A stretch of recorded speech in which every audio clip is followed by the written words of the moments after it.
Une maman qui avait un boulot, qui tombe enceinte, qui accouche, qui a un enfant en situation de handicap, va bien souvent arrêter de travailler pour pouvoir s'occuper de son enfant. Et il y en a beaucoup qui restent du coup à la maison et bien évidemment ils restent avec l'un de leurs parents. Bonjour, je m'appelle Adelette, je suis infirmière libérale depuis 11 ans, hypnothérapeute et également nutritionniste. Aujourd'hui j'aurais aimé parler des mamans de l'ombre, moi je les appelle comme ça, les mamans de l'ombre, c'est-à-dire des mamans qui ont des enfants en situation de handicap, qui font absolument tout et qui clairement ne se plaignent jamais et on ne les voit absolument pas. Au travers de mon travail, quand je vais soigner soit des enfants en situation de handicap ou soit ces mamans-là, je partage un petit peu leur quotidien et elles nous expliquent ce qu'elles vivent. Ce sont des mamans qui vont tout faire pour emmener leurs enfants à divers rendez-vous médicaux et ce sont des mamans qui n'ont aucun temps pour respirer. Elles donnent tout, elles font tout ce qu'elles peuvent et malgré ça, elles ont toujours le sourire et on ne les entend pas. Pour les enfants, je me suis rendu compte au travers de mon travail qu'il y a très peu de choses qui sont faites, mais qui sont faites par contre par leurs propres parents. Quelque part, elles vont toujours faire en sorte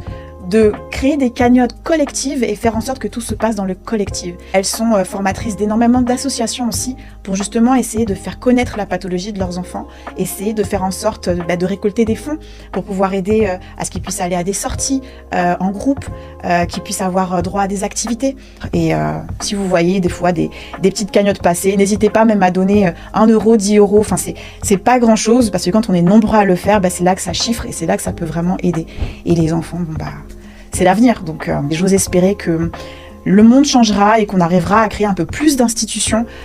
pour ces enfants qui sont des enfants comme tout le monde, qui demandent autant d'attention et autant d'amour que tout le monde et surtout une reconnaissance au sein de la société comme tout le monde également.